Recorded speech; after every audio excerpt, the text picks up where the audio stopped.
A ver, ¿cómo se entiende la identidad de una nación? Normalmente lo que hacemos es buscar una imagen clara, ¿no? Una bandera, un héroe, una historia que nos una a todos.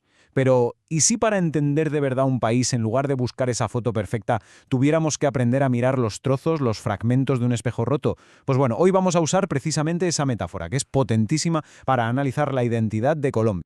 Es una pregunta que tiene miga. Para algunos países la respuesta parece fácil. Surge de una historia compartida, de un relato más o menos coherente. Pero para un país como Colombia, esa imagen única se nos escapa de las manos. En su lugar lo que encontramos es un mosaico de geografías, de culturas, de memorias, que la verdad se resisten a que las metan en un solo marco. Bien, aquí nos metemos de lleno en la idea clave que va a guiar todo este análisis, la del espejo roto. Y ojo, es muy importante que no lo veamos como algo pesimista, sino todo lo contrario, como una herramienta súper lúcida. Nos permite entender por qué los grandes relatos sobre Colombia siempre han parecido incompletos, como si dejaran algo importante fuera.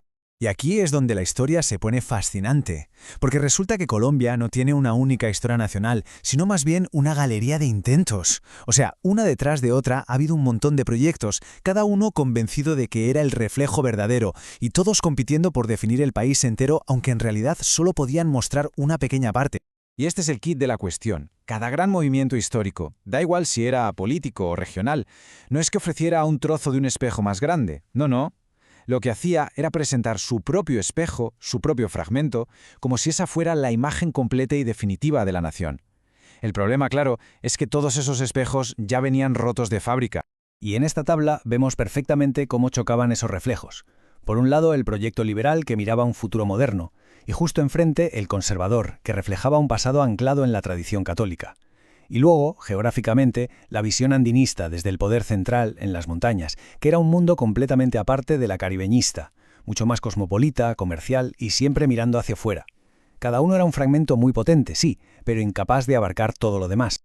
Vale, entonces la pregunta es inevitable. ¿Por qué? ¿De dónde viene esta fragmentación tan profunda? Bueno, pues las raíces van más allá de la política. Están metidas en la propia geografía y en la manera en que se fue construyendo el país. Vamos a explorar un poco el origen de esa fractura.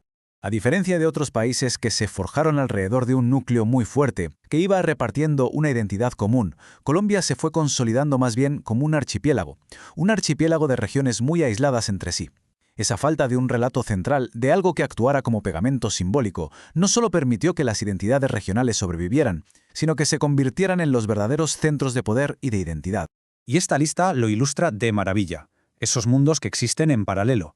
Pensemos en la élite andina, siempre obsesionada con el Estado y la ley, y la comparamos con un Caribe supervibrante y pragmático. O el Pacífico, con esa herencia africana tan profunda y una historia de abandono, y al lado la inmensidad de la Amazonía y los pueblos originarios, cuyas visiones del mundo casi nunca se tuvieron en cuenta en la historia oficial. Son realidades totalmente distintas que conviven bajo la misma bandera. Esta cita lo clava. Es que no estamos hablando solo de diferencias culturales, sino de visiones del mundo que son, en el fondo, incompatibles. El intento histórico de meter todas estas imágenes a la fuerza en el mismo marco ha sido, como podemos imaginar, una fuente constante de frustración y de conflicto. Y es justo en este punto donde el análisis da un giro fundamental. Porque, ¿y si el problema nunca fue que el espejo estuviera roto? ¿Y si el verdadero problema fue esa obsesión por encontrar un único espejo, uno perfecto? Vamos a cuestionar la idea misma de que alguna vez existió una identidad colombiana esencial. Aquí está el meollo del asunto. Cada vez que a lo largo de la historia alguien ha dicho «Eureka, he encontrado la verdadera alma de Colombia», lo que estaba haciendo en realidad era coger su propio trocito, su propia visión regional o ideológica y elevarla a la categoría de totalidad. Era en el fondo una lucha de poder para ver quién controlaba el reflejo de la nación. Este cambio de mirada lo es todo. La ambición de antes era restaurar algo, ¿no? Pegar los trozos para recuperar una unidad imaginada que a lo mejor nunca existió de verdad.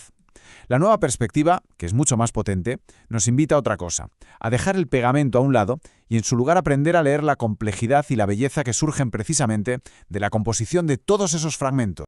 Y con esto llegamos ya a la resolución de nuestra metáfora, porque al final ver el espejo roto no tiene por qué ser una tragedia. De hecho, puede ser una liberación. Puede ser la oportunidad de construir una idea de nación mucho más compleja, más inclusiva y sobre todo más honesta con su propia realidad. Pensemos en esto un segundo. Un espejo perfecto solo nos da un reflejo, un único punto de vista. Pero un espejo hecho añicos, con sus fragmentos apuntando en 1000 direcciones, nos ofrece una visión múltiple, simultánea, casi cubista de la realidad. Nos permite ver las muchas Colombias que existen en el mismo instante. La fragmentación vista así no es que oculte la verdad, es que la revela en toda su complejidad. Este es el cambio de mentalidad definitivo. La fragmentación deja de ser vista como un fallo histórico que hay que superar, como un problema que resolver, y pasa a entenderse como la condición fundacional del país. No es una desviación de la norma, no, es la norma misma. Es el punto de partida para poder entender todo lo demás.